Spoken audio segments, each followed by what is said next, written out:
Namaskar, everyone. Namaskar, dear parents, teachers, and everyone who has joined us. Namaskar, Himanshi ma'am. Namaskar, Kiran ma'am, and namaskar to everybody who is present here.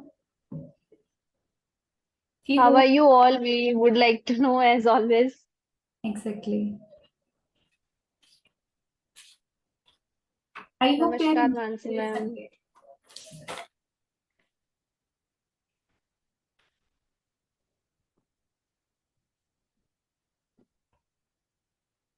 Namaskar, Mansi ma'am. Namaskar, Khushbu ma'am. Anshu Ola ma'am. Namaskar to you as well. Namaskar, Viraj sir. Archana Shah ma'am. How was your Sunday? I would like to know. You can share. How was it? Kunal sir, would you like to share कि आपका Sunday कैसा गया आज का?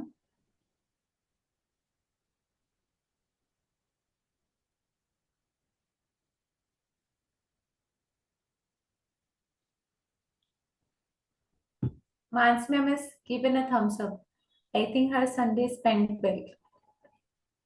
That's good to know.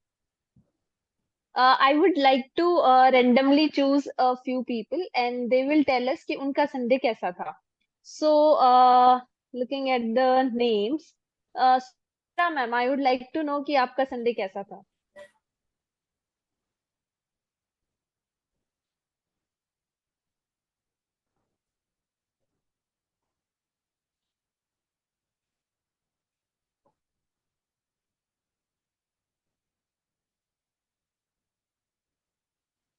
Kiran ma'am, are you there? Because I think your Uh, screen is stuck. yes, just give me a second. I will connect. Okay, so Khushbu ma'am has shared that her Sunday was absolutely good and she was waiting for webinar. Good to know, ma'am. It is really cheering for us to know कि आप webinar का wait कर रहे थे. This is so nice.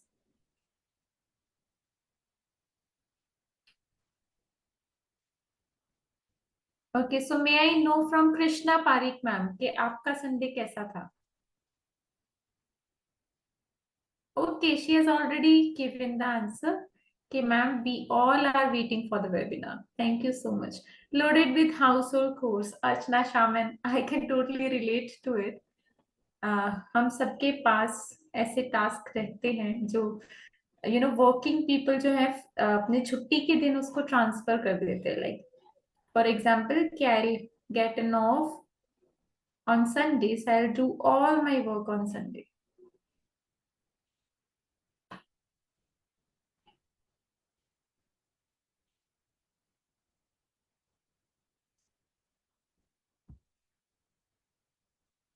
कोई और share करना चाहेगा कि उनका संडे कैसा था? Mahesh sir, would you like to share कि आपका संडे कैसा था?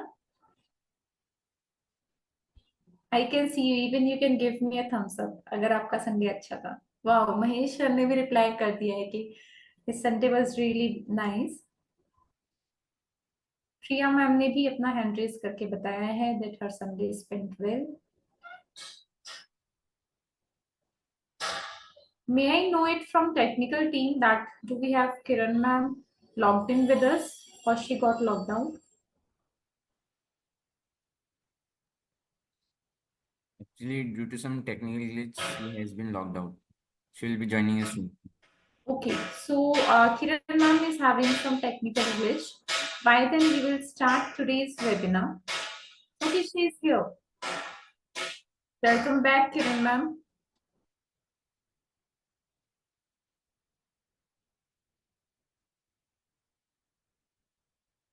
Can you hear us, Kiran ma'am? You are on mute. Yes, yes. Now, are you able to hear me all? Yes. Okay. So, as I can see, there are a lot of messages from parents. So it's so good to see such response. So let's start with today's webinar. जैसा कि अच्छा विराज sir has something to say. He is suffering from viral. Okay. Yes, I have seen कि अभी recent time में बहुत सारे लोगों को ये थोड़ा वायरल वाला इशू हो रहा है। तो थोड़ा सा हमें, क्योंकि ये मौसम जब फ्रीक्वेंटली चेंज होता है तो थोड़ा सा हमें और ज्यादा केयरफुल रहने की जरूरत है। और ये एक दूसरे से ट्रांसफर भी होता है, तो उसका भी हमें थोड़ा सा ध्यान रखना है कि जैसे छींकते वगैरह हैं तो थोड़ा ध्यान रखें। तो ये सबके लिए ही है, इवन हमारे लिए भी है। So let's start with today's webinar. कि आज, जैसे कि आप सभी जानते हैं कि यूरो इंटरनेशनल स्कूल जो नए इनिशिएटिव ले रहा है वो बहुत नेक्स्ट लेवल पर रिकॉग्नाइज होते हैं।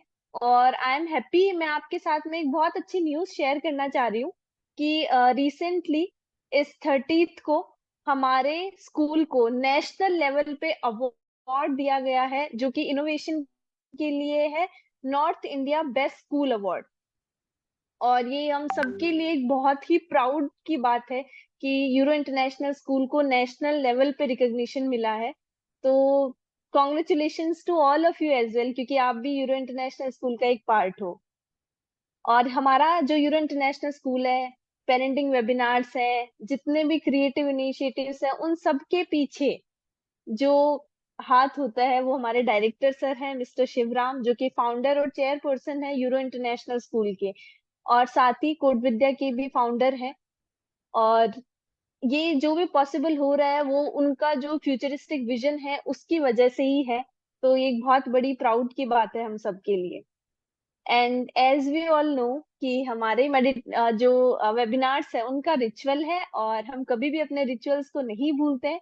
तो आज भी हम नहीं भूलेंगे, और आज भी हम हमारे रेगुलर रिचुअल के साथ में स्टार्ट करेंगे आज का वेबिनार। सो आप सभी से रिक्वेस्ट है कि जहाँ पे भी हैं आप रिलैक्स होके बैठ जाएं, और उसके बाद में हम 2 मिनट मेडिटेशन करेंगे और फिर हमारे टॉपिक के बारे में बात करेंगे। सो जहाँ पे भी है रिलैक्स होके बैठे, अपनी आंखों को बंद करें और थोड़ा सा कंसंट्रेट करें। आप अपनी, जैसे कोई सांस पे कंसंट्रेट कर सकता है, कोई हार्ट पे कंसंट्रेट कर सकता है, कोई माइंड पे, कोई लाइट पे फोकस करने की कोशिश कर सकता है। इस तरीके से आप यूज कर सकते हैं। So let's start with the meditation.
How was it, आप सभी के लिए मेडिटेशन वाले 2 मिनट कैसे थे?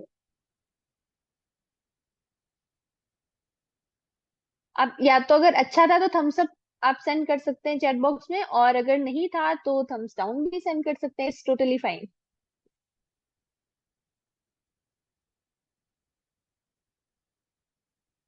ओके,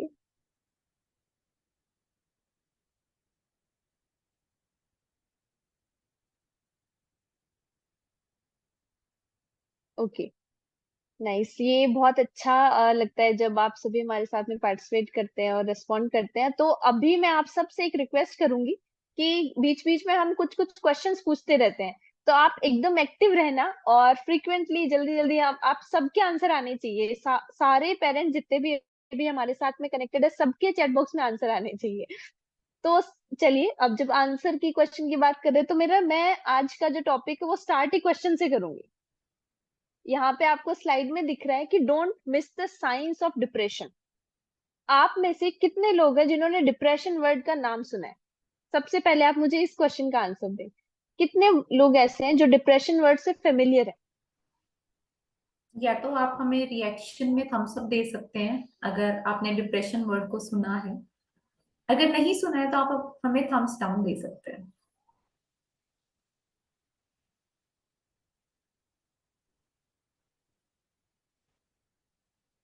ओके, ऑलमोस्ट सभी लोगों ने डिप्रेशन वर्ड का नाम सुना है। किरण मैम, आई थिंक एक ट्रेंडिंग प्रॉब्लम है डिप्रेशन, तो यस, मोस्ट ऑफ ऑल लोगों ने सुना है। और ये वर्ड भी ट्रेंडिंग बन चुका है। जो टीनेजर्स हैं, जो बच्चे हैं, इवन पेरेंट्स हैं, वो लोग भी, मैंने इवन कॉरिडोर्स में चलते चलते बच्चों को ये नाम लेते सुना है, पेरेंट्स को बहुत कैजुअली ऐसे डिप्रेशन वर्ड को यूज करते भी सुना है। लेकिन क्या हमें इसके बारे में सारी चीजें पता है कि डिप्रेशन कब बोलेंगे, किस चीज को बोलते हैं, क्यों होता है, क्या है? सब चीजें पता होना बहुत जरूरी है, और हम कई बार मिसयूज करते हैं वर्ड्स का बिना जाने। जहाँ पे उनका रोल नहीं होता, बहुत सीरियस और इम्पोर्टेंट और बहुत कंसर्निंग जो वर्ड्स होते हैं उनको भी हम बहुत कैजुअली यूज कर लेते हैं। जैसे डिप्रेशन है, वो एक मेंटल हेल्थ डिसऑर्डर से कनेक्टेड, और हम चलते चलते ही उसको यूज कर लेते हैं। तो ऐसा बहुत सारी रिसर्च अब तक हो रखी है, उनके बारे में मैं आपको बताना चाहूंगी कि सबसे पहले तो हम डिटेल में बात करेंगे कि डिप्रेशन क्या है, कैसे पता करना है, क्या नहीं करना। लेकिन अब तक के बैकग्राउंड में क्या रिसर्च हो रखी है वो भी हमें जानना जरूरी है कि डेटा क्या बोलता है, आज करंट में सिचुएशन क्या है। एक सर्वे हुए हैं बहुत सारे, जिसमें सबसे पहले 2021 में एक रिपोर्ट आई जिसमें ये देखा गया, उन्होंने कंपेयर करा 2009 के डेटा को 2019 के डेटा को, मतलब 10 साल के गैप में डिप्रेशन के जो केसेस थे उनके नंबर को कंपेयर करा। और उन वो केसेस 2009 से 2019 में अप्रोक्सीमेटली डबल हो गए। दूसरी रिसर्च में ये पता करा, दूसरी रिसर्च जो जो चाइल्ड साइकोलॉजी और साइकेट्री है, उनकी जो रिसर्च आई 2022 में, उसमें ये देखा गया कि वो बच्चे जिनको पेरेंट्स से सपोर्ट मिलता है, जो पेरेंट्स के क्लोज में है, उन बच्चों को डिप्रेशन कम था, इंस्टेड ऑफ और इन कंपैरिजन टू दोज बच्चे जो कनेक्टेड नहीं है पेरेंट्स से, या फिर जिनका कनेक्शन नहीं है, या फिर जिनको सपोर्ट नहीं मिलता। यानी जिनको सपोर्ट नहीं मिलता, उन लोगों में ज्यादा डिप्रेशन के साइंस देखने को मिले। तीसरी रिसर्च जो 2023 में पब्लिश हुई थी, उसके अकॉर्डिंग अगर हमारे जो चाइल्डहुड एक्सपीरियंस होते हैं, जैसे मान लो बचपन में हम बच्चों को डांट देते हैं, मार पिटाई कर देते हैं, उनको कुछ ऐसे सेंटेंसेस भी बोल देते हैं चलते चलते, और उनको पोक कर देते हैं, ट्रिगर कर देते हैं बहुत सारे अलग अलग sentence, negative sentences specifically use करके।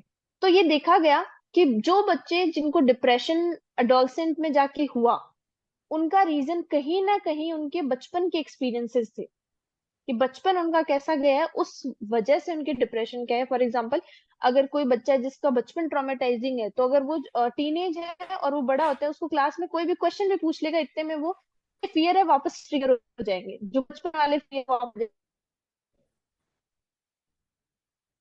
तो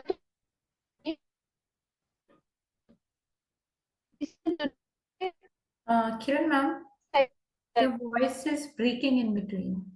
So I think some net issue is there. Are you able to hear us?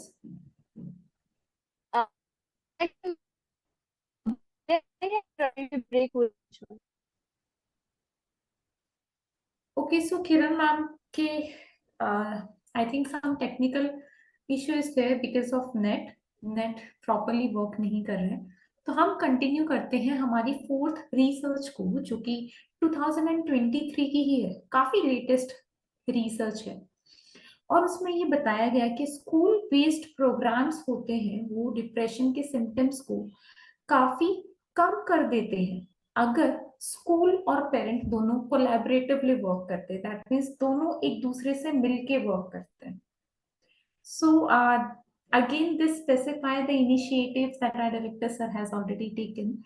उन्हें ये लगा था कि बच्चे सिर्फ दो जगह अपना समय ज्यादा से ज्यादा स्पेंड करते हैं, एक है स्कूल और दूसरा है घर। तो अगर स्कूल और घर दोनों एक साथ मिलके काम करें तो कितनी चीजें सही हो सकती है, जो कि हम जाने अनजाने में सही नहीं कर पाते हैं। सो अगेन ये कुछ रिसर्च थी, ये कुछ डेटा था जो कि हमें एक आइडिया देता है कि डिप्रेशन एक ऐसी चीज है जो कि डे टू डे बेसिस पे बढ़ती हुई जा रही है। जैसे कि फर्स्ट रिसर्च का डेटा है 2021 में जो पब्लिश हुई है, वो ये बता रहा है कि अडोलेसेंस में, अडोलेसेंस मतलब टीनेजर्स जो होते हैं, टीनेजर्स में 2009 और 2019 का डेटा कंपेयर किया, 10 इयर्स का डेटा, और उसमें ऑलमोस्ट डबल हो चुका है डिप्रेशन टीनेजर्स में। सो ये कुछ ऐसे फैक्ट्स हैं जो कि रिसर्च करे गए हैं, राइट। तो this gives us a sign कि डिप्रेशन कुछ ऐसी मामूली चीज नहीं है और ये डे टू डे बेसिस पे बढ़ रही है। तो अगर आपको याद हो तो जब आप छोटे थे उस चीज को अगर आप कंपेयर करो तो एक दिमाग में ये बात आती है कि यार हमारे टाइम पे तो ऐसा कुछ होता ही नहीं था, क्या डिप्रेशन होता था, मम्मी ने बातें बोल देते थे वो भी हम सुन लेते थे, उसमें भी कोई प्रॉब्लम नहीं होती थी। तो देखिए यही अपने को समझने की जरूरत है कि पहले वाला समय और अब वाला समय दोनों अलग अलग है, और अगर ये समय अलग है तो उसमें चैलेंजेस भी अलग अलग होने वाले हैं, राइट। तो हमें पहली चीज तो ये एक्सेप्ट करना पड़ेगा कि जो डिप्रेशन अभी हम आगे समझने वाले हैं होता क्या है, ये रियलिटी में एग्जिस्ट करता है, ये कोई बहाना नहीं है, ये एक सीरियस मेंटल हेल्थ कंडीशन है जो कि हम में से किसी को भी हो सकती है।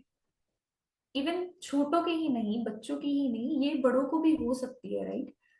सो चलिए देखते हैं what is depression and how to recognise कि डिप्रेशन है या नहीं, ये डिक्लेयर कैसे करें। तो देखिए ये चार चीजें मैं जो आप स्लाइड पे देख पा रहे हैं, ये एक डिप्रेसिव पर्सन को होती ही होती है, और ये दिया गया है डायग्नोस्टिक एंड स्टैटिस्टिकल मैनुअल। मतलब एक ये समझ लीजिए कि साइकोलॉजी की एक ऐसी बुक है जिसमें सारे डिसऑर्डर्स के बारे में लिखा हुआ है, लेकिन उस बुक को पढ़ने के लिए हमें साइकेट्रिस्ट के पास जरूर जाना पड़ता है। सो चलिए देखते हैं कि डिप्रेशन के साइंस क्या है। सबसे पहला साइन ये है कि जिस भी पर्सन को डिप्रेशन होगा उसके मूड स्विंग्स बहुत ज्यादा होंगे, उसके मूड में बहुत ज्यादा बदलाव आएगा। कैसे कि पहली चीज उसमें कंडीशन ये है कि परसिस्टेंट सैडनेस होनी चाहिए। परसिस्टेंट सैडनेस का मतलब है कि एक उदासी भरी एक फीलिंग होनी चाहिए, और ये फीलिंग कम से कम 2 वीक तक होनी चाहिए, 2 हफ्तों तक कम से कम ये कंटिन्यू होनी ही चाहिए। अगर ये 2 हफ्तों तक नहीं हो रही है तो हम उस चीज को डिप्रेशन नहीं बोलेंगे। दूसरा, चिड़चिड़ापन बहुत ज्यादा होता है इसमें। अगर चिड़चिड़ापन हो रहा है, बच्चा उसको मैनेज ही नहीं कर पा रहा है, ये 2 वीक से ऊपर हो रहा है, तो ये एक साइन हो सकता है कि बच्चे को डिप्रेशन है। ये एक साइन है, लेकिन हमें ये चारों रूल आउट करने, ध्यान रखना। सपोजिटली आपका बच्चा बहुत चिड़चिड़ा हो गया है क्योंकि उसके हार्मोनल चेंजेस स्टार्ट हो चुके हैं टीनेज में, तो ये मत समझिएगा कि उसको डिप्रेशन है। ये जो बाकी के 3 फैक्टर और है ना, ये हमें रूल आउट करने हैं। तो आप डर मत जाइएगा कि मेरे बच्चे को अचानक से ओ माय गॉड मैम ने तो कहा था कि ऐसी उदासी भरा भाव मुझे दिखेगा, 2 हफ्तों तक चिड़चिड़ापन दिखेगा, मेरे तो बच्चे में वही है तो उसको डिप्रेशन है। नहीं, देखो उदास होना ये हम सब होते हैं उदास। हम फाइनेंशियल टर्म्स पे हो सकते हैं, पर्सनल टर्म्स पे हो सकते हैं, सोशल टर्म्स पे हो सकते हैं, हेल्थ अगर हमारी सही नहीं है तो हम उदास हो सकते हैं। लेकिन जो डिप्रेशन है वो उदासी भाव से भी बहुत ज्यादा गहरी एक एक्सप्रेशन है, एक गहरी फीलिंग है। चलिए, अगर उदासी शेर है तो वी कैन सी कि डिप्रेशन सवा शेर है, तो ये डिफरेंस है। नेक्स्ट इज, अगर किसी इंडिविजुअल को डिप्रेशन है तो उसकी बॉडी में हमें चेंजेस देखने को मिल सकते हैं, उसकी स्लीप पैटर्न के थ्रू और उसके ईटिंग पैटर्न के थ्रू। स्लीप पैटर्न के थ्रू, फॉर एग्जाम्पल, के बच्चे को या तो बहुत ज्यादा नींद आएगी, या फिर बच्चा usually very will find it difficult to sleep. बच्चे को नींद आना ही कम हो जाएगी और उस दौरान वो ओवर थिंकिंग करेगा, या फिर वो इतनी ओवर थिंकिंग करेगा कि उसका दिमाग थक जाएगा और उसे इंस्टेंटली नींद चाहिए ही चाहिए। कुछ दिन पहले बच्चा 7 से 8 घंटे की नींद में खुश था, अब डेली बेसिस पे ऐसे थका थका रहता है, एनर्जी लो लगती है और सारे टाइम बेड पे चला जाता है सोने के लिए। वो 12 से 13 घंटे सो लेता है और ये कंटिन्यू कर रहा है काफी दिन के लिए। एक दिन 2 दिन का दिस इज एक्सेप्शन, हमारी बॉडी टायरिंग मोड में आ सकती है and we may require extra hours of sleep. But अगर ये 2 वीक तक परसिस्टेंट है अगेन, तो हमें सोचने की बात है। ईटिंग हैबिट्स में कैसे चेंजेस मिलेंगे? अगेन सेम, कि या तो अचानक से बच्चा बहुत ज्यादा ही खाने लग जाएगा, बिंज ईटिंग करने लग जाएगा, जैसे कि आइसक्रीम का पूरा डिब्बा ले लेना और पूरी आइसक्रीम खा लेना एक साथ, या फिर बच्चा बिल्कुल ही खाना छोड़ देगा अचानक से। तो देखिए, ये सोने वाली चीज और ये खाने वाली चीज, ये दोनों अचानक से होने वाली है। थर्ड इज, क्योंकि हम बच्चों की बात कर रहे हैं, तो बच्चे की जो एकेडमिक परफॉर्मेंस है, सपोजिटली बच्चा 60% स्कोर कर रहा है अपने नॉर्मल डेज में, तो हो सकता है कि वो 60 से नीचे फॉल कर जाए। या फिर बच्चा 80 स्कोर कर रहा है, 80%, तो हो सकता है वो 80 से कम परसेंट लाने लग जाए। अब ऐसा नहीं हो कि 74 73 आ रहे हैं तो हम सोच ले कि डिप्रेशन है, नहीं। Other factors might also be responsible in bringing down the academic performance of an individual. But लेकिन एक अचानक से चेंज आएगा कि बच्चे की पढ़ने की भी इच्छा नहीं करेगी, जो कि फोर्थ पॉइंट भी एक्सप्लेन कर रहा है, कि बच्चा विड्रॉ कर लेगा ऐसी एक्टिविटीज से जिसमें उसे पहले इंटरेस्ट आता था। फॉर एग्जाम्पल, पहले बच्चे को पढ़ने में इंटरेस्ट आता था तो वो इंटरेस्ट लूज कर देगा पढ़ाई में, या फिर बच्चे को पहले खेलने में इंटरेस्ट आता था अपने दोस्तों के साथ, तो आजकल उसे दोस्तों के साथ खेलने में पसंद, कुछ इंटरेस्ट ही नहीं है, कुछ एंजॉय ही नहीं कर पाता है। तो ऐसी सारी सिचुएशन जो है अचानक से चेंज होने वाली, विड्रॉ करने वाली, ये कुछ सिम्टम्स हैं डिप्रेशन के। अगर आपके बच्चे को ये सिम्टम्स है, पहली चीज तो मैं आपसे एक क्वेश्चन पूछती हूँ यहाँ पे, कि आप, चलो सिम्टम्स तो पता चल गए हैं कि ये सिम्टम्स हैं, बट इनको रिकॉग्नाइज कैसे करेंगे, बच्चे में पहचानेंगे कैसे इन सिम्टम्स को? आप चैट बॉक्स में आंसर टाइप करके बता सकते हैं कि ये सिम्टम्स तो है, ये तो पता चल गया, लेकिन हम पहचानेंगे कैसे, हम कैसे पता करेंगे कि ये मेरे बच्चे में प्रेजेंट है या नहीं है?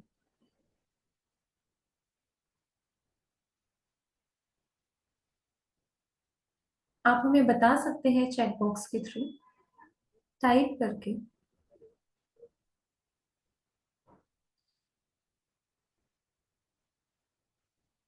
ओके, सो कृष्णा मैम ने रिप्लाई किया है कि रेगुलर बिहेवियर से डिफरेंट बिहेवियर करना, वेरी नाइस। कविता मैम ने रिप्लाई किया है कि ऑब्जर्वेशन के through. Somebody has replied, belt say, so I would request our technical team to see into the matter. So the correct method is observation and by talking to the kid, right? कि हम देख सकते हैं, हमारे बच्चे का behaviour observe कर सकते हैं, और ऑब्जर्वेशन जो है बिल्कुल भी बायस्ड नहीं होनी चाहिए, न्यूट्रल रह के हमें ऑब्जर्व करना है। सो मूविंग अहेड, एक चीज मैं यहाँ पे नोट करवाना चाहूंगी, ये जो सिम्टम्स हैं ये अलग अलग हो सकते हैं depending on the personalities and the type of depression, like the severity of depression.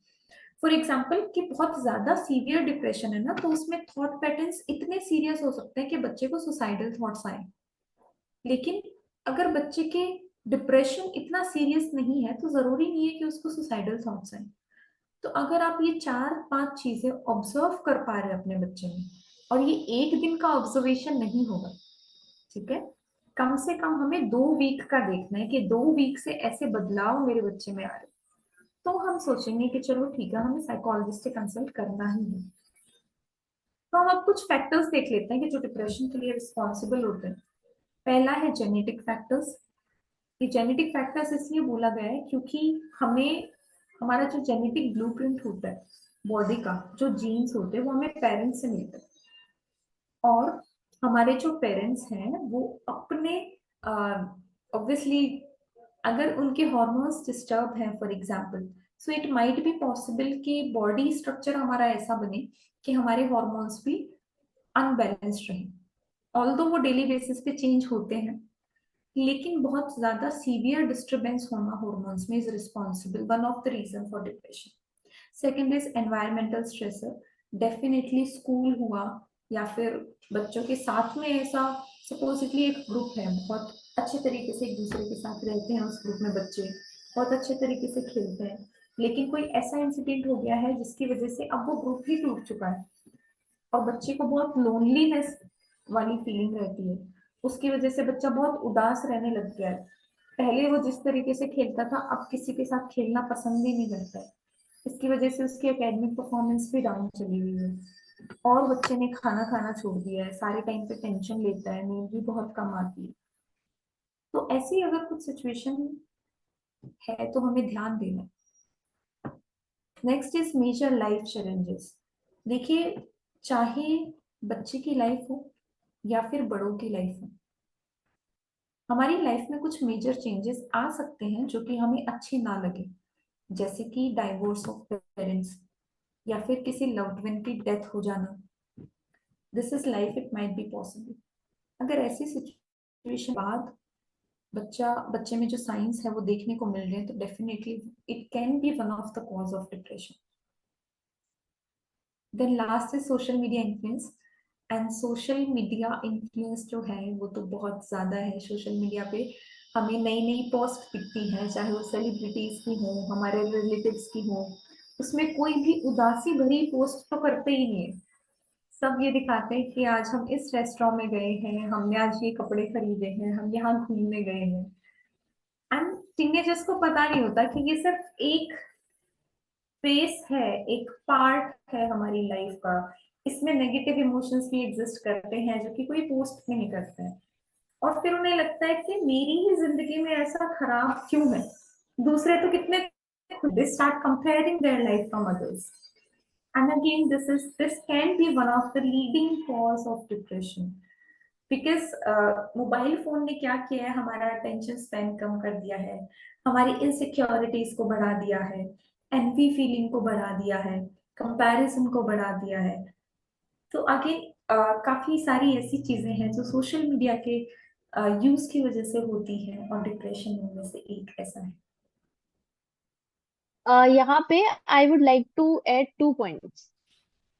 सबसे पहली चीज कि जनरली ऐसा कर देते हैं बच्चे भी और पेरेंट्स भी कि कोई एक अगर साइन आपने नोटिस किया है तो जरूरी नहीं है कि वो डिप्रेशन का साइन हो। हमें हमेशा ये याद रखना है कि साइंस है वो बहुत कॉमन है, बहुत सारे, ऑलमोस्ट बहुत सारे डिसऑर्डर्स प्रॉब्लम्स के सिमिलर साइंस होते हैं, लेकिन उनका कॉम्बिनेशन भी हमें देखना है कि ये सारे ऑलमोस्ट, जैसे मान लो स्लीप डिस्टरबेंस हुआ, और अगर लोनली बच्चा है, विड्रॉल कर लेता है सोशल, तो सारे कुछ ना कुछ कहीं कहीं हर एस्पेक्ट ऑफ लाइफ में आपको वो सिम्टम दिखेंगे। तो कोई एक कि बच्चा सिर्फ नींद नहीं ले रहा है तो उसका कोई और रीजन भी हो सकता है। तो हमें ये चीज याद रखनी है। दूसरा, जो अगर हम बात करते हैं कॉजेस की, तो टीनेजर्स जो है वो बहुत ज्यादा प्रेशर लेते हैं आज के टाइम में, स्टडीज का प्रेशर लेते हैं, उनके जो रिलेशनशिप्स होते हैं बहुत कॉमन है। इसमें कुछ भी ऐसा नहीं जिसे हम एक्सेप्ट ना करें या फिर उसके बारे में बात ना करें। टीनेजर्स हैं वो इन्वॉल्व होते हैं रिलेशनशिप्स में, तो अगर उनका कोई हार्ट ब्रेक होता है तो उस वजह से भी वो डिप्रेशन में जा सकते हैं। तो यहाँ पे हमें इन चीजों का ध्यान रखना है थोड़ा। नेक्स्ट, अब हम बात करते हैं, am I audible? Yes, Himanshu ma'am, can you you hear? are. Okay Yes. Okay. So अब सबसे इम्पोर्टेंट पार्ट हमारे जो वेबिनार में आज हम डिस्कस कर रहे हैं कि हम पेरेंट्स हैं तो हम क्या करें अगर हमें नोटिस कर लिए हैं और हमें ऐसा लग रहा है कि कोई प्रॉब्लम हो सकती है, तो अब हम क्या करें एज ए पेरेंट। तो जो हम हमेशा बताते हैं स्ट्रेटजीज वही है, बस हमें उनको थोड़ा सा कॉन्शियसली रिमाइंड करवाना है खुद को कि कैसे मैं एज ए पेरेंट कंट्रीब्यूट कर सकता हूँ किसी भी प्रॉब्लम को सॉल्व करने में, मेरे बच्चे की हेल्प कैसे कर सकता हूँ। तो सबसे पहला आता है कम्युनिकेशन। कम्युनिकेशन बहुत ज्यादा इंपॉर्टेंट है। आप अपनी लाइफ में, अपने बच्चे की लाइफ में, किसी भी रिलेशनशिप में, फ्रेंड्स, फैमिली, प्रोफेशनल, हर जगह कम्युनिकेशन बहुत बड़ा रोल प्ले करता है। तो आप अपने बच्चे के लिए ऐसा एनवायरनमेंट बनाओ जहाँ पे वो अपनी जो बातें हैं वो आपके साथ में कम्युनिकेट कर पाए। फॉर एग्जाम्पल, उसका ब्रेकअप हुआ है तो इतना ओपन एनवायरनमेंट होना चाहिए कि वो बच्चा आपसे शेयर करे कि मम्मा या पापा ये ऐसा ऐसा बात हुई है मेरे साथ में। जनरली हम बच्चों के साथ में कनेक्ट नहीं करते हैं और फिर उनके साथ जो भी प्रॉब्लम होती है वो छुपा लेते हैं, शेयर नहीं करते। देन कम्युनिकेशन में ये भी इम्पोर्टेंट है कि हम उन्हें ये सिखाएं कि अपनी फीलिंग्स को एक्सप्रेस कैसे करते हैं, इंस्टेड ऑफ ये कि हर बात पे गुस्सा करना, हर बात पे रोने लग जाते हो, आपको तो हर समय कंप्लेन रहती है। हम उन्हें सप्रेस करना नहीं सिखाना, उन्हें एक्सप्रेस करना सिखाना है। अब इसमें एक और बहुत इंपॉर्टेंट चीज है अनकंडीशनल पॉजिटिव रिगार्ड। जनरली हम पेरेंट्स, एज ए पेरेंट, हमारे अंदर बहुत सारी इनसिक्योरिटीज होती है अपने बच्चे को लेके कि ये कुछ गलत ना कर दे, इसके साथ कुछ गलत ना हो जाए, हम ओवर प्रोटेक्टिव हो जाते हैं और ऐसे सिचुएशन में हम उन्हें स्पेस नहीं देते। हमें अनकंडीशनल पॉजिटिव रिगार्ड रखना है। हमें एक्सपेक्टेशन होती है अपने बच्चों से कि वो अच्छा स्कोर करे, अच्छे तरीके से बात करे, लीडरशिप है उसमें अच्छा बने, कम्युनिकेशन में अच्छा बने। लेकिन हमें उसे जज नहीं करना, कंपेयर नहीं करना कि तुझे तो कुछ नहीं आता या फिर तू तो कर नहीं सकता, तेरे तो नंबर ही नहीं आ रहे। जज करने के बजाय अगर वो थोड़ा बहुत भी इम्प्रूव करता है या नहीं भी करता तो भी आप उसे एक्सेप्ट करो और उसे पॉजिटिवली उसको सपोर्ट करो। वो बहुत इंपॉर्टेंट है उस बच्चे के लिए वहां पे। दूसरा, एक्टिव लिसनिंग। जब भी बच्चा कोई बात बोलता है बचपन से ही हमें ये चीजें इनकलकेट करनी है ताकि आदत पड़े हमारे डे टू डे लाइफ में। तो कम्युनिकेशन फर्स्ट टेक्निक है जिससे पेरेंट्स है वो हेल्प कर सकते हैं बच्चे की। सेकेंड है सपोर्टिंग योर चाइल्ड। सपोर्टिंग का मतलब हो गया कि हम प्रिवेंट कैसे कर सकते हैं इन चीजों को, कि कैसे हम थ्रू आउट देयर चैलेंज और चैलेंज आने से पहले और बाद में बच्चे को कैसे सपोर्ट करें। तो सबसे पहला है कि जैसे जब भी कुछ भी प्रॉब्लम होगी तो डिस्टर्ब हो जाएगा बच्चा, जैसे रूटीन डिस्टर्ब हो गया, स्लीप साइकिल डिस्टर्ब हो गया, खाना नहीं खा पा रहा है या फिर भूख ही नहीं लग रही है, तो हमें उसका जो शेड्यूल है, उसका जो रूटीन है उसको वापस से स्टेब्लिश करना है कि कांस्टेंट रूटीन, हमेशा सिमिलर रूटीन है वो स्टेब्लिश करना रहेगा। सेकेंडली, कुछ ना कुछ उसे हॉबीज में हमें इन्वॉल्व करना है। ऐसा जब भी होता है कि कोई बच्चा डिप्रेस्ड है या फिर कोई इंडिविजुअल डिप्रेस्ड है तो वो विड्रॉल कर लेता है, उसका मन ही नहीं लगता किसी भी एक्टिविटी में और वो एक्टिविटीज को बिल्कुल बंद कर देता है। तो हमें उसे एज ए पेरेंट उसे इन्वॉल्व करना है कुछ ना कुछ एक्टिविटी में। कोई हॉबी है जैसे पेंटिंग हो गया या फिर साइकिलिंग हो गया या फिर लेट्स से सिंपल कोई गेम खेलना भी हो सकता है। बोर्ड गेम्स होते हैं हमारे घर में सबके पास में, तो कुछ भी एक हॉबी या कुछ भी फिजिकल एक्टिविटी में उसे हमें इन्वॉल्व करना है। In the third, screen time. Generally जैसा हिमांशु मैम ने बताया, बच्चे कंपेयर करते हैं सोशल मीडिया। आज हर बच्चे के पास में सबकी प्रोफाइल्स है सोशल मीडिया पे, तो वो कंपेयर करते हैं कि अच्छा वो तो बहुत सुंदर लग रहा है, उसकी फोटो तो बहुत सुंदर आई है, मेरी तो सुंदर नहीं आती, अच्छा ये तो घूम रहा है, शायद मैं ही नहीं घूम रहा। तो हमें जितना उसका एक्सपोजर थोड़ा लिमिट करना पड़ेगा। और ये टेंडेंसी होती है ह्यूमंस में, आप खुद भी नोटिस कर सकते हो कि जब भी टेंशन होगी हम अपनी टेंशन को चैनलाइज कर देते हैं, हम फटाफट से फोन में रील देखने लग जाते हैं, कुछ ना कुछ फोन में ढूंढने लग जाते हैं। इससे क्या होता है, हमें बहुत चीप जो डोपामिन है, बहुत इंस्टेंट जो ग्रेटिफिकेशन है वो मिलता है और ये एक नेगेटिव पैटर्न है। यहाँ पे हमें बच्चों की जो स्क्रीन टाइम है उसको लिमिट करना पड़ेगा। लास्टली, स्लीप और जो न्यूट्रिशन है उस पे हमें बच्चे की हेल्प करनी है। उसका जो डाइट है उसमें वो प्रॉपर न्यूट्रिशियस डाइट होनी चाहिए और स्लीप साइकिल हमें बहुत ही ज्यादा इम्पोर्टेंट रोल प्ले करता है। बच्चे को कम से कम 7 से 8 घंटे की नींद आनी ही चाहिए, और ये हमें इंश्योर करना है। थर्ड जो स्ट्रेटेजी है वो है पॉजिटिव कोपिंग स्ट्रेटेजीज है, वो हमें उनको करके दिखाने हैं, जो हम बोलते हैं ना मॉडलिंग बिहेवियर। अगर गलत बिहेवियर या फिर कुछ प्रॉब्लम अगर वो देख के सीख रहा है, तो सॉल्यूशन भी देख के सिखाया जा सकता है।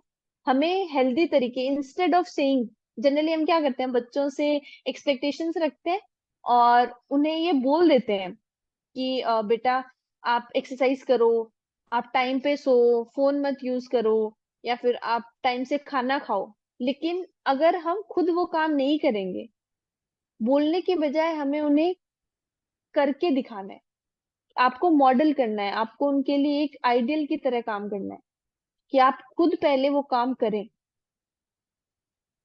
देन नेक्स्ट स्ट्रेटेजी है कि इमोशनल सपोर्ट प्रोवाइड करना है। इमोशनल सपोर्ट में सबसे पहले तो उन्हें अपने इमोशंस को एक्सप्रेस करना सिखाना है, वो बहुत ज्यादा इंपॉर्टेंट है। क्योंकि क्या होता है, जैसे पाइल अप होते रहते हैं इमोशंस, अगर मैं बाहर नहीं निकालूंगा। बहुत सिंपल सी बात है, जैसा कि हम हर बार एक एग्जांपल देते हैं कि बोतल में पानी भरते जाओगे, तो जितना बोतल के अंदर कैपेसिटी है उस पानी को होल्ड करने की, वहीं तक वो बोतल फिल होगी, बाद में वो बाहर गिरने लग जाएगा और उससे आसपास के सामान गीला हो जाएगा, प्रॉब्लम क्रिएट होगी। और वही लाइफ में भी होता है, अगर इमोशंस को एक्सप्रेस करने के बजाय पाइल अप करते जाएंगे, तो बर्स्ट आउट होंगे डेफिनेटली आज या कल। तो हमें सबसे पहले तो उन्हें अपने इमोशंस को एक्सप्रेस करना सिखाना है। और दूसरा एम्पथेटिक रहना है, कि इंस्टेड ऑफ सेइंग कि हाँ ठीक है हो जाएगा, सबके साथ में होता है ठीक है, इसके बजाय हमें खुद को उस बच्चे की जगह रख के उसके इमोशंस को फील करने की कोशिश करनी है कि वो कैसा फील कर रहा है। और जब हम वो कर पाएंगे, तभी हम उसको जो सॉल्यूशन है उसमें भी हेल्प कर पाएंगे। देन एज ए पेरेंट हम कर सकते हैं कि जो सेंटेंसेस हम यूज में लेते हैं, फॉर एग्जाम्पल कि I understand this is hard for you, it's okay to feel sad, I am here for you, ये कुछ एग्जाम्पल है सेंटेंसेस के जो हमें यूज करने हैं। जनरली हम सिंपथेटिक सेंटेंसेस यूज करते हैं कि कुछ नहीं होता, हो जाएगा, ठीक है, चलता है, ऐसा तो होता रहता है। इसके बजाय हमें यूज करना है कि हाँ मैं आपकी जो फीलिंग है, आपकी जो इमोशन है, उसे फील कर पा रहा हूँ और मुझे समझ में आ रही है। और अगर तुम्हें कोई भी हेल्प चाहिए तो मैं हूं तुम्हारे साथ में। उन्हें सपोर्ट है वो फील करवाना है सेंटेंसेस के थ्रू। एंड द फिफ्थ जो स्ट्रेटेजी है वो है कि हमें पेशेंस रखना है, और कंसिस्टेंसी बहुत इंपॉर्टेंट है। ये मैं और रिवांश में हम कॉन्टिन्यूअसली बहुत सारे पेरेंट्स से मिलते हैं, हर दिन मिलते हैं। और ये एक पेरेंट्स के अंदर जो इम्पेशंस वाली चीज है वो देखने को मिलती है कि अच्छा बच्चे में अगर कोई आज प्रॉब्लम रिपोर्ट हुई है तो उसका जल्दी से जल्दी सॉल्यूशन हो जाना चाहिए। ऐसा होता नहीं है। अगर हम पेशेंस नहीं रखेंगे तो हो सकता है वो कुछ अच्छा होने के बजाय और ज्यादा बुरा हो जाए। ये बात हमें ध्यान रखनी है। तो पेशेंस बहुत जरूरी है। अगर सिम्टम्स हैं वो हमें नोटिस हुए हैं और सॉल्यूशन हम कर रहे हैं, तो बस हमें वो सॉल्यूशन करते रहने। कंसिस्टेंसी इंपॉर्टेंट है। आप ये सोचो कि एक वीक करके देख लिया और उससे हो जाएगा, तो ऐसा नहीं होता। हो भी सकता है, जरूरी नहीं है। सब इंडिविजुअल टू इंडिविजुअल डिपेंड करता है। कोई बच्चा होता है शायद एक वीक में ही कोप अप कर ले, कोई हो सकता है 1 महीना लगे, किसी को 1 महीने से भी ज्यादा लगे। तो यहाँ पे हमें कंपेयर भी नहीं करना कि अच्छा इतना टाइम थोड़ी होता है, इतने टाइम हो गया, हम तो सारा कुछ कर रहे हैं फिर भी कुछ नहीं हो रहा। तो बस हम यही कर सकते हैं, हम उन्हें सपोर्ट कर सकते हैं और डेफिनेटली सॉल्यूशन आएगा। बस थोड़ा सा पेशेंस रखना है हमें, ये बहुत ज्यादा इम्पोर्टेंट है। एग्जैक्टली। और डिप्रेशन एक ऐसी चीज है जो एक दिन में नहीं होता है। तो देखिए, जब उसने बनने में इतना टाइम लगा था, डैमेज जो हुआ है उसमें हमें टाइम लगा है, तो उस डैमेज को रिपेयर करने में डेफिनेटली हमें ज्यादा एफर्ट्स और ज्यादा टाइम लगने ही वाला है। सो देखिए, ये जो 5 स्ट्रेटजीज किरण मैम ने अभी आपके साथ में शेयर करी है, मैं ये जानना चाहती हूँ कि आपको इन पांचों में से कौन सी स्ट्रैटेजी सबसे अच्छी लगी, और कौन सी स्ट्रैटेजी के साथ में आप या फिर सबसे ज्यादा अच्छा या कंफर्टेबल फील करते हैं। मैं आपको पहली 3 स्ट्रैटेजीज फिर से दिखाती हूँ। The first one is communication, कि हम सब कम्युनिकेट तो करते हैं लेकिन कितना इफेक्टिवली करते हैं। Second is supporting your kid, supporting your child. Third is कि हम मॉडल करें पॉजिटिव बिहेवियर, हम खुद उन्हें पॉजिटिव बिहेव करके दिखाएं। फोर्थ इज कि इमोशनल सपोर्ट हम उन्हें कॉन्स्टेंटली प्रोवाइड करते रहें। And fifth is magic rule कि पेशेंट रहें और कंसिस्टेंसी मेंटेन करें। तो आप 1 2 3 4 5 के नंबर्स में भी हमें बता सकते हैं। एक क्वेश्चन है यहाँ पे कि एक पेरेंट पूछना चाह रहे हैं कि एनजाइटी, स्ट्रेस और डिप्रेशन में से कैसे आइडेंटिफाई करें कि तीनों में से कौन सा है। यहाँ पे ये जो डायग्नोस वाली चीज है, ये कभी भी हमें, जैसे हम हमें कभी भी फीवर होता है या फिर कोई भी प्रॉब्लम आती है, सिम्टम बहुत सिमिलर है कि हाँ फीवर हो गया, थोड़ा खांसी आ रही है, क्या हम खुद डायग्नोस करते हैं कि अच्छा मेरे को ये प्रॉब्लम है या फिर मेरे को ये है। तो यहाँ हमें प्रोफेशनल हेल्प सीख करनी है, क्योंकि हम एज ए पेरेंट या फिर हम ऑथराइज नहीं है कि हम डिक्लेयर कर दें कि अच्छा बच्चे को, मेरे बच्चे को तो ये हो गया है। वो जैसे बीमारी है या फिर कोई भी प्रॉब्लम आती है, वो आइडेंटिफाई डॉक्टर करता है ना। सिमिलरली प्रोफेशनल हेल्प आपको सीख करनी है, और उसका तरीका होता है, जैसे टेस्ट करवाते हैं अपन मेडिकली, वैसे ही साइकोलॉजिकल टेस्ट कंडक्ट करवाते हैं। अलग अलग चीजों के, डिप्रेशन के भी टेस्ट होते हैं, एंजाइटी के भी होते हैं, स्ट्रेस के भी होते हैं। तो इन सारी चीजों से गो थ्रू करके ही साइकोलॉजिस्ट या साइकेट्रिस्ट जो है, जो ट्रेन्ड है, ऑथराइज्ड है, वो ही इसको आइडेंटिफाई करते हैं और डायग्नोस करते हैं कि क्या प्रॉब्लम है एक्चुअल में। एग्जैक्टली और ये जो सिम्टम्स शेयर करे गए ना पहले इन स्लाइड्स में, वो इसलिए आप लोगों के साथ में शेयर करे गए हैं कि अगर ऐसा कुछ बच्चे के साथ हो रहा है ना, तो हमें अवेयरनेस की नीड है कि हम कुछ ना कुछ चेंज लाए हमारे बिहेवियर में, और बच्चे के बिहेवियर में चेंज आ रहा है जो कि अनहेल्दी है, तो हमें वो साइंस पकड़ने की वो अनहेल्दी है।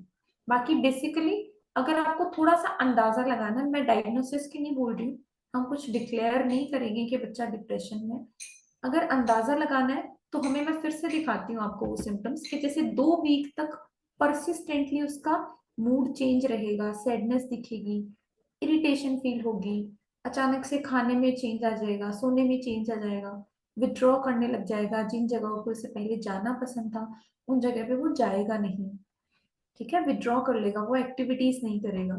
तो ये कुछ ऐसे साइंस है जो आपको ऑब्जर्व करने हैं। और अगर आपको लगता है कि हाँ ये 2 वीक से कंटिन्यू हो रहे हैं, तो आपको साइकोलॉजिस्ट के पास जाना ही चाहिए। लेकिन अगर आप उसे डिप्रेशन का थप्पा दे देंगे, if you name it depression, अगर आप उसे डिप्रेशन का नाम दे देंगे, तो बच्चे तो देंगे ही ना, बच्चे वही और यहाँ पे चीजें अलग अलग भी है, एंजाइटी अलग होती है, डिप्रेशन अलग होता है, तो यहाँ पे हमें ये चीज थोड़ा सा मैच्योरली हैंडल करनी है। एंजाइटी जो है वो फ्यूचर ओरिएंटेड होती है, डिप्रेशन फ्यूचर ओरिएंटेड नहीं होता। सो डायग्नोसिस का काम आप साइकोलॉजिस्ट की हेल्प से ही करें। It's a request from me and from Kiran ma'am as well.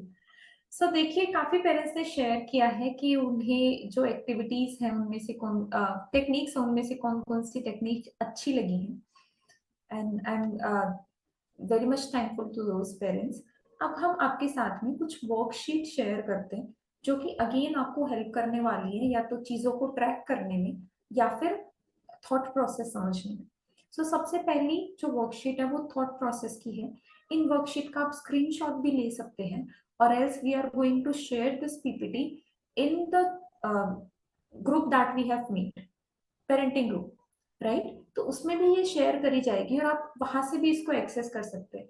In worksheet को या तो आप प्रिंट करवा सकते हैं, या फिर आप खुद ड्रॉ कर सकते हैं, या फिर आप एक नोटबुक में भी मेंटेन कर सकते हैं, ताकि अगर आपको कुछ डाउट लग रहा है कि बच्चे में कुछ चेंजेस हैं जो कि अनहेल्दी है, तो इन वर्कशीट्स का आप काम में ले सकते हैं। So first one is thought record. इसमें हम देखेंगे कि सिचुएशन क्या है, उस पे बच्चे का थॉट पैटर्न कैसा जा रहा है, नेगेटिव है या नहीं है। तीसरी चीज, उसमें बच्चे का इमोशन कैसा है, क्या परसिस्टेंट सैडनेस है, इरिटेशन है, फ्रस्ट्रेशन है।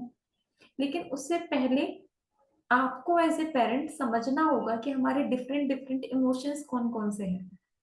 यूजुअली पेरेंट्स खुद ही रिकग्नाइज नहीं कर पाते हैं कि उन्हें क्या फील हो रहा है, बच्चे भी नहीं कर पाते हैं। मैम शौक किरण मैम आपके पास आए होंगे स्टूडेंट्स जिससे आपने पूछा होगा कि बेटा how are you feeling, and the kid was not able to answer कि मैम पता नहीं, बस आई थिंक ये सिर्फ किड्स के साथ में नहीं, ये हम सबके साथ में होता है। अगर हम अवेयर नहीं है, अगर हमने इसके बारे में देखा नहीं कि इमोशंस कितने टाइप्स के हैं, तो ये मुझे लगता है कि सारे पेरेंट्स भी एग्री करेंगे कि अगर कोई उनसे पूछ ले कि जैसा होता है ना अपने यहाँ पे जनरली लोकल लैंग्वेज में से बोलते हैं बस अच्छा नहीं लग रहा, क्या लग रहा है ये नहीं पता, बस अच्छा नहीं लग रहा। मुझे नहीं पता कि कैसा फील हो रहा है। एग्जैक्टली तो उससे पहले आप भी एक बार इमोशंस कैसे होते हैं उनको डिस्टिंग्विश कैसे करते हैं, उसके लिए आप इंटरनेट की हेल्प ले सकते हैं, यूट्यूब की हेल्प ले सकते हैं। नेक्स्ट इज बिहेवियर, कि उसके बेसिस पे बच्चे का बिहेवियर कैसा हो रहा है। इसमें आप देख सकते हैं कि बहुत उसको लथार्जिक फील होता है, बहुत बॉडी में एनर्जी ही फील नहीं होती है, मूड ऑफ रहता है तो वो इमोशंस में आ जाएगा, मूड स्विंग्स हो रहे हैं तो अगेन वो इमोशंस में आ जाएगा। बच्चा ऐसे सोच रहा है कि मुझसे तो कुछ होने वाला ही नहीं है, मेरी जिंदगी में कुछ अच्छा नहीं है, तो ये थॉट्स हैं उसके, ये उसके इमोशंस नहीं है, तो वो इमोशंस में आ जाएंगे। अब ऑल्टरनेट थॉट का क्या मतलब है, कि जो भी बच्चे के दिमाग में नेगेटिव थॉट्स आ रहे हैं उसकी जगह कैसे थॉट होने चाहिए। अगर आप वो पिन पॉइंट कर पाएंगे तो आप यहाँ से बच्चे की मूड में, बच्चे की मेंटल हेल्थ में प्रोग्रेस भी स्टार्ट कर सकते हैं। बिकॉज जो हमारे थॉट, इमोशन और बिहेवियर, ये तीनों चीजें आपस में एक दूसरे से इंटरकनेक्टेड है, फॉर श्योर इंटरकनेक्टेड है, और इसकी वजह से तीनों पे इन्फ्लुएंस भी पड़ता है। ये हम स्लीप डायरी बना सकते हैं, ये तो बहुत डिटेल्ड है, आप कुछ इजी से भी मेंशन कर सकते हैं कि डे 1 है, वीक ये है, तो इसमें कितने बजे सोया है बच्चा, कितने बजे उठा है, कितने घंटे की नींद आई है, कैसी नींद आई है, उसे बेड पे लेटते ही नींद आ गई या फिर घंटों घंटों तक जगा रहता है। एक स्टूडेंट था मेरे पास जिसने मुझे रिपोर्ट किया था कि मैम मैं बेड पे तो लेट जाता हूँ 9 बजे, लेकिन मुझे नींद आती है 1 बजे। तो again this is also not healthy. तो ऐसी कुछ सिचुएशंस को आप रजिस्टर कर सकते हैं, ट्रैक डाउन कर सकते हैं। जैसे ये मॉर्निंग का देख सकते हैं कि मॉर्निंग में उठते हैं तो उठते ही कैसा फील होता है, इरिटेशन होती है, शांत रहना पसंद करते हैं, मॉर्निंग डिस्कम्फर्ट फील होती है, डिस्कम्फर्ट फील होता है या नहीं होता है। तो ये आप कुछ ऐसी डेटा को ट्रैक करने के लिए ऐसा कुछ यूज कर सकते हैं। और डेटा को ट्रैक करना जरूरी क्यों है, मैं पेरेंट्स से पूछना चाहूंगी कि ये ट्रैक करना क्यों जरूरी है। क्या कोई जवाब दे सकता है कि why is it necessary to track the data.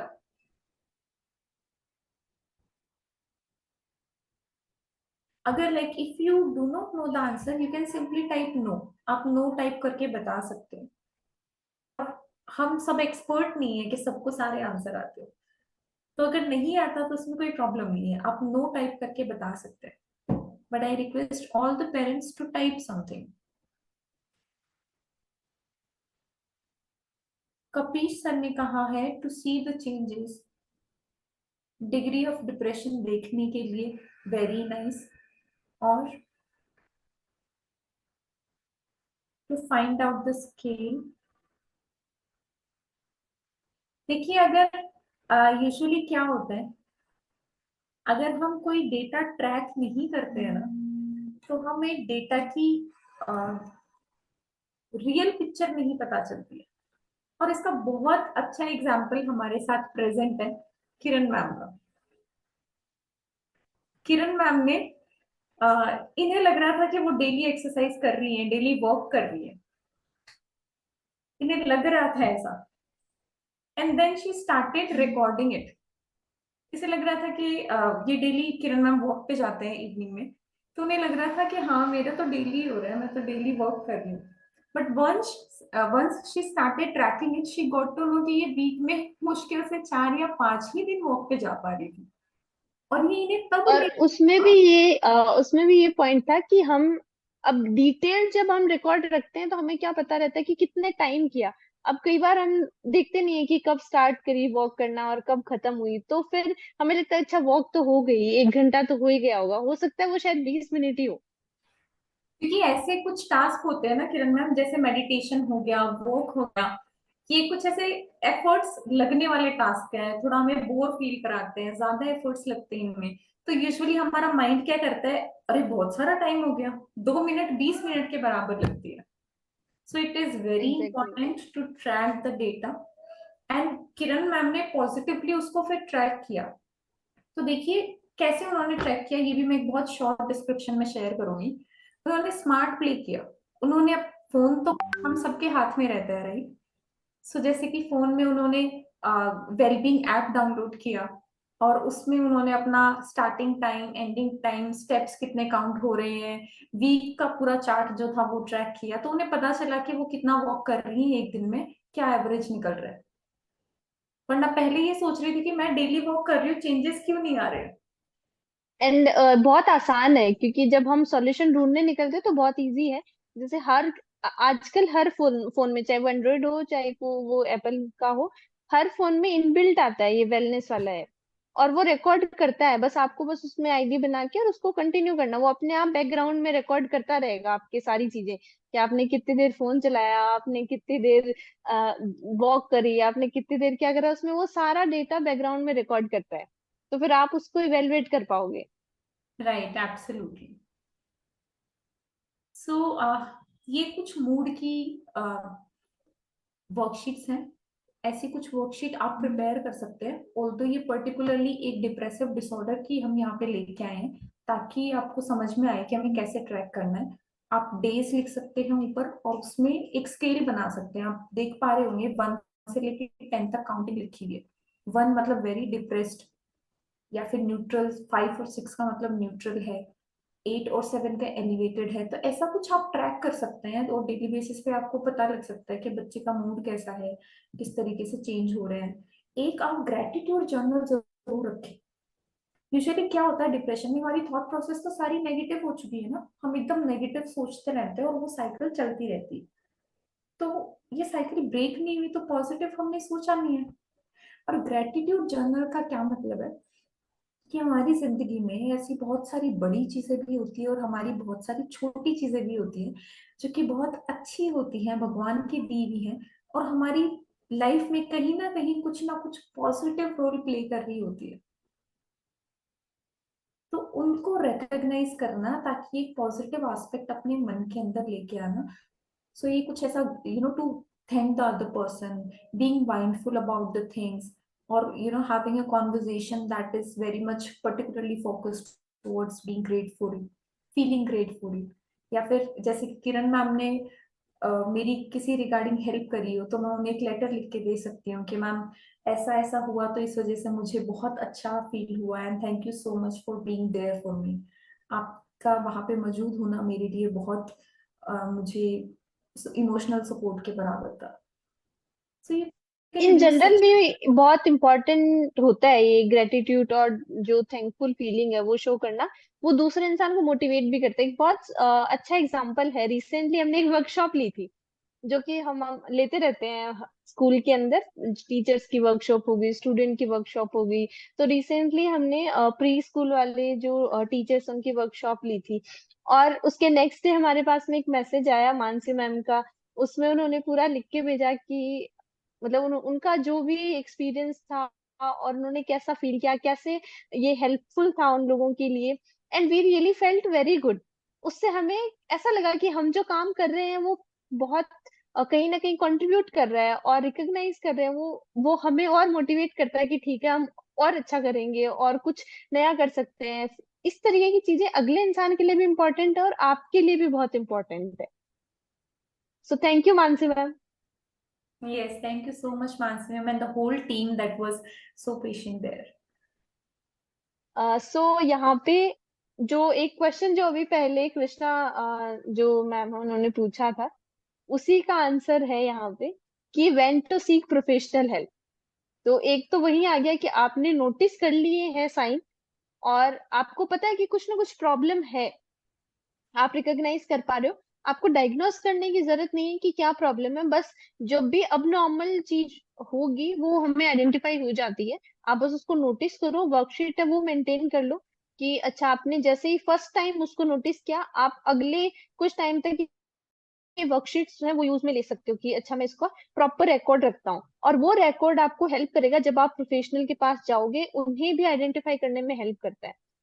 तो जब भी आप बच्चे को सपोर्ट कर रहे हो, ठीक है, आपने कुछ वहां पे पर्टिकुलरली चेंजेस किए, सब कुछ किया, बट अगर वो सिम्टम्स है वो परसिस्टेंट है, और टाइम क्या है, 2 वीक्स, मिनिमम 2 वीक्स तक अगर कोई सिम्टम या कोई साइन है वो परसिस्टेंट है, तो आपको प्रोफेशनल हेल्प सीख करनी चाहिए। अगर खुद के साथ है तो भी, बच्चे के साथ है तो भी, और अगर आपका कोई नोन रिलेटिव है तो आप उनको भी सजेस्ट करो।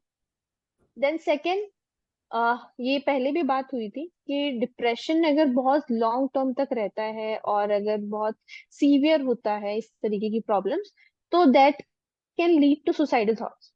ऐसा होता है कि बच्चे प्रेशर है वो हैंडल नहीं कर पाते हैं, जो एल्डर्स है वो भी प्रेशर हैंडल नहीं कर पाते, और उस सिचुएशन में सुसाइडल टेंडेंसीज अगर देखने को मिलती है, सेल्फ हार्म वाली टेंडेंसीज देखने को मिलती है कि बच्चा खुद को नुकसान पहुंचा रहा है, अगर जैसे जनरली टीनेजर्स है वो कट लगाने लग जाते हैं अपने आप को, कैसे भी XYZ तरीके से है, हार्म सेल्फ हार्म वाली टेंडेंसीज डेवलप कर लेते हैं, तो वहां हमें एज सुन एज पॉसिबल, जितना जल्दी हो सके, हमें प्रोफेशनल हेल्प सीख करनी चाहिए, बहुत ज्यादा इम्पोर्टेंट है। सो प्रोफेशनल हेल्प की भी अभी किरण मैम ने बात की, लेकिन एक चीज जो हमने शेयर करी थी कि डिप्रेशन जो है वो जेनेटिक भी हो सकता है। तो अगर पेरेंट्स ने खुद ही अपने इमोशंस पे वर्क नहीं किया है, रिजॉल्व नहीं किया है, अपनी इस प्रॉब्लम पे वर्क नहीं किया है, तो इट माइट बी पॉसिबल कि जो बच्चा है that is more likely to develop depressive things, है ना।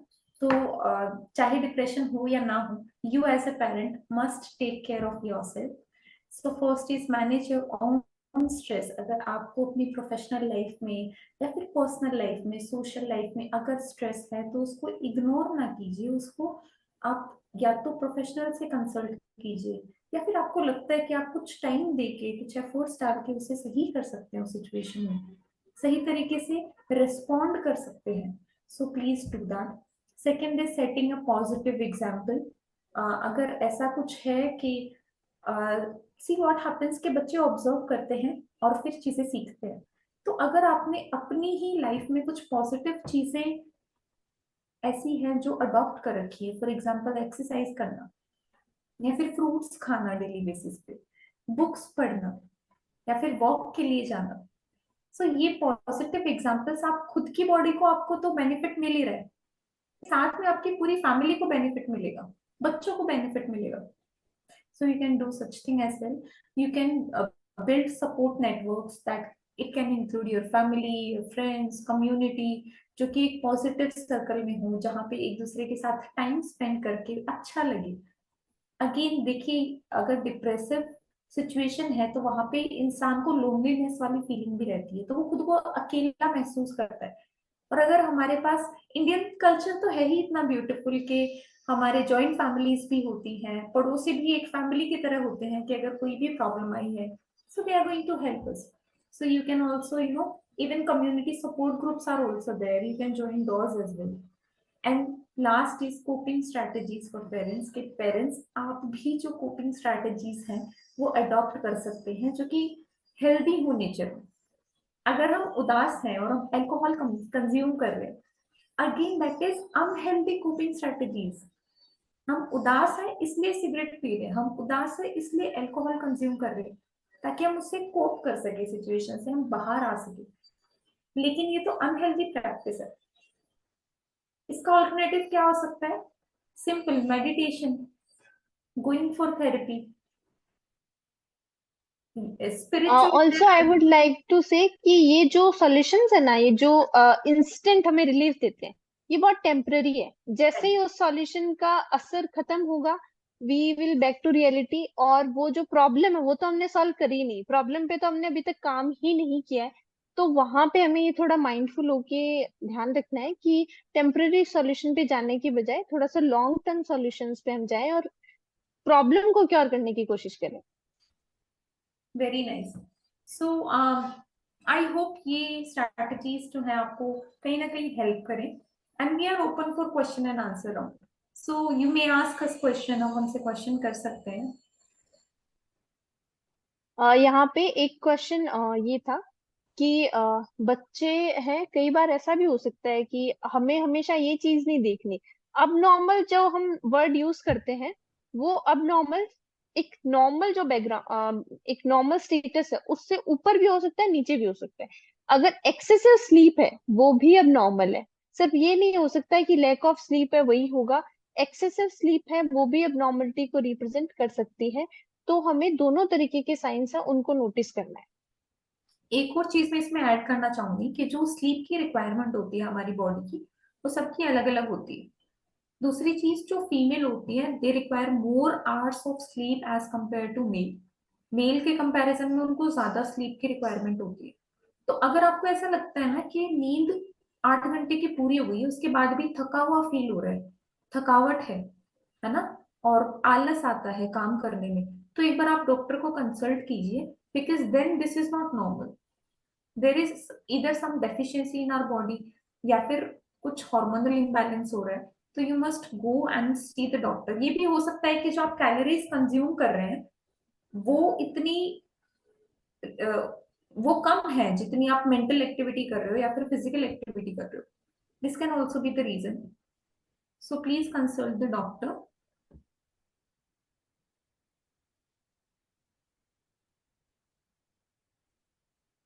ओके, सो खुशबू मैम ने एक बहुत ही पॉजिटिव चीज शेयर करी है किरण मैम, कि the same thing happened with her as well when she was there in the school. So she has written, same thing with me also. Day before yesterday, I was alone in my class, and Archana Rathod ma'am is with me, and she was watching her for the whole day. After departure of the students, she appreciated her work in front of all the teachers, and it motivated her, and it gave her more energy to do to put more efforts in the work. बहुत ही अच्छी चीज है ये, और हमें अपने बच्चों को भी यही सिखाना है। जनरली बच्चे क्या होते हैं, उन्हें आदत नहीं होती कि कॉम्प्लीमेंट कैसे करें। तो Right. कॉम्प्लीमेंट करना बहुत सुंदर चीज है, और हमें सिखाने, आपको अगर कोई कॉम्प्लीमेंट करेगा तो डेफिनेटली अच्छा लगे, अरे वाह आज तो बहुत सुंदर लग रहे हो, या फिर मे बी आपने बहुत अच्छा काम किया और आज तो आप में बहुत एनर्जी फील हो रही है। तो बहुत छोटे छोटे कॉम्प्लीमेंट्स है, बस हमें वो ही सिखाना उन्हें। सो क्या आपके कुछ और क्वेश्चंस हैं डिप्रेशन के रिगार्डिंग आपको पूछने हैं?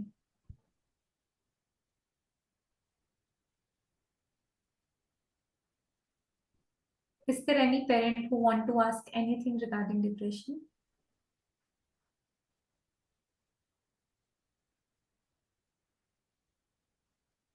I think there are questions today, Kiran ma'am. I think most of the questions have been discussed. So Right. एक बार आप, जैसे कि हम हमेशा बोलते हैं कि जो कम्युनिटी है वो, वहां पे हम बहुत सारा कंटेंट भी डालते हैं, वहां पे हम बहुत सारी जो चीजें हैं वो शेयर करते रहते हैं। फॉर एग्जांपल पीपीटी हुई, या फिर कोई वर्कशीट्स हुई, या फिर एडिशनल जो भी हमें मिलता है वो हम शेयर करते हैं, और वेबिनार के जो लिंक वगैरह हैं वो भी आपको मिल जाते हैं।